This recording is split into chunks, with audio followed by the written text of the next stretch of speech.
Hello everyone, welcome again to our English TV classes for 7th grade. I'm your English teacher, Walter Velázquez.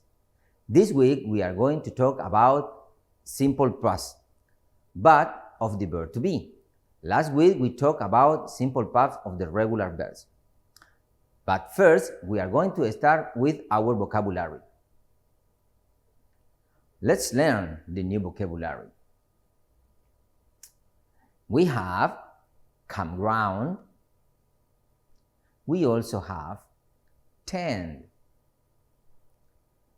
This one is coast. The next one, store. And finally, log cabin. Great. Now follow me to practice the pronunciation. Campground, tent,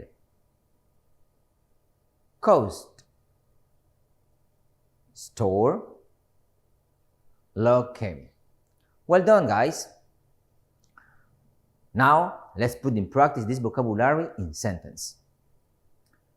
There is a campground next to the beach.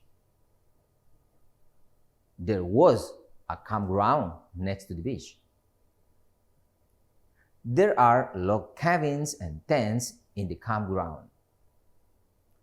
There were log cabins and tents in the campground. As you can see, there are differences between the sentence. The first one, it said, there is a campground next to the beach. And the second one, there was a campground. Was is the past of the verb to be is. In the second example, it said, there are log cabins and tents. And the last one said, there were log cabins and tents. Were is the past of the verb to be are. Let's see a conversation. My last vacations. Hi Alicia, what are you going to do on your vacation? We want to go to the coast next week. Where did you stay when you went a few months ago? At a campground. Its name is Rancho Pacifico. Tell me about. There were log cabins and tents for rent. Oh, good. We want to stay in tents. What were the tents like? We didn't stay in tents. We stayed in a log cabins, but the tents were okay. What about food? Was there a place to buy food in the campground? Yes, there was. There wasn't a store, but there was a cafeteria.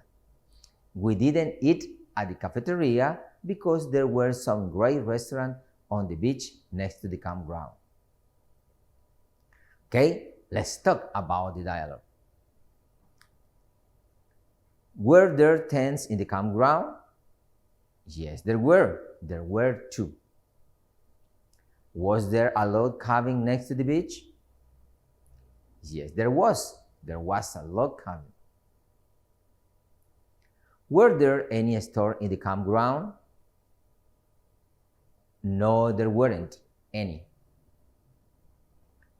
Was there a cafeteria in the campground? No, there wasn't. Okay, my dear student, that's the way that we make sentence in the past interrogative form. The verb to be in past, were, go first in the sentence. At the same as the verb to be was, as you can see in the first example. Were there tents in the campground, or was there a log cabin next to the beach? Okay, let's practice. Answer true or false. The name of the campground is Rancho Pacifico? Yes, it's true. The campground is next to the beach? That is true. Well done. There was a store in the campground. False. That's right. There wasn't a store. Okay, my dear student, it's time to homework. In this homework, you are going to read the definition and write a word for each one. If you need help, you can go to the dialogue, read it again, and you can find the words. Okay, my dear student, this was the class for today. I hope were useful for you. Remember, give your homework to your teacher and your school, and behave. See you next class.